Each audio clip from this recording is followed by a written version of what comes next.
नमस्कार मित्रों, मैं विनोद राजपूत बेसिक एस्ट्रोलॉजी में आपका स्वागत करता हूं। मित्रों, संतान की चाहत सभी को होती है। कोई पुत्र चाहता है, कोई पुत्री पाके खुश होता है। जिसे ज्योतिष में हम पांचवें भाव से देखते हैं। जिस भी जातक है उसकी कुंडली का पांचवा भाव जो होता है संतान का भाव होता है, और उसी से हम विचार करते हैं कि संतान की जो जातक है, जो उसकी जो संतान है वो पुत्र होगा या पुत्री होगी, या आने वाली संतान कैसी होगी, ठीक है, उससे माता पिता के संबंध कैसे होंगे, सारा विचार हम ज्योतिष के सूत्रों से कर सकते हैं। तो आज हम उसी टॉपिक में आगे बात करने वाले हैं कि जो जुड़वा संतान होती है उसे कुंडली में कैसे देखा जाता है। तो जुड़वा संतान देखने के लिए हम दो ग्रहों पर विचार करते हैं। पहला मंगल और दूसरा बुध। ठीक है, सबसे पहले इन दो ग्रहों की प्लेसमेंट, उनकी युति पे विचार करते हैं। और दूसरा जो संबंध होता है वो संबंध होगा गुरु का और बुध का। ठीक है, अब इनका संबंध जो कुंडली में कैसे देखा जाता है, तो जैसा कि हम जानते हैं पांचवा जो भाव है उससे हम संतान के लिए पांचवें भाव को देखते हैं।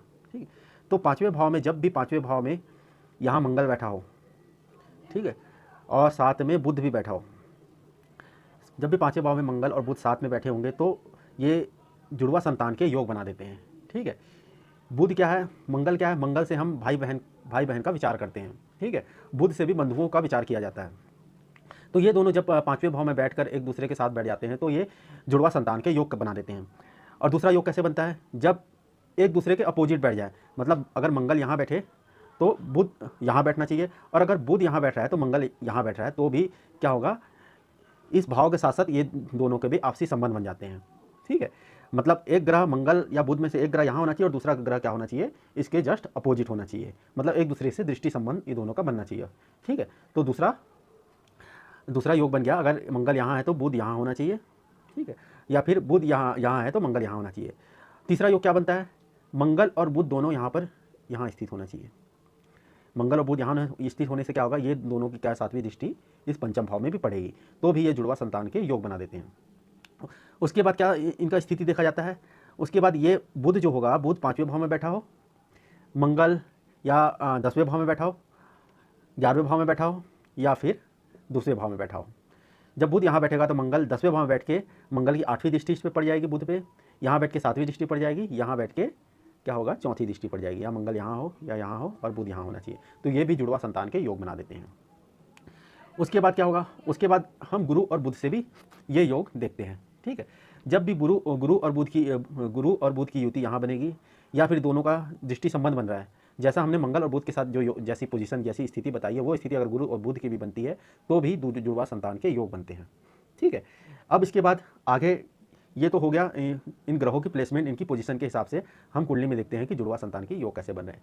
अब इसके आगे मैं आपको बताना चाहूँगा, जैसे मैंने पहले बताया था कि पांचवा जो भाव है वो पहली संतान पर का विचार किया जाता है पांचवा भाव से, उसी प्रकार सातवें भाव से क्या विचार किया जाता है, दूसरी संतान का।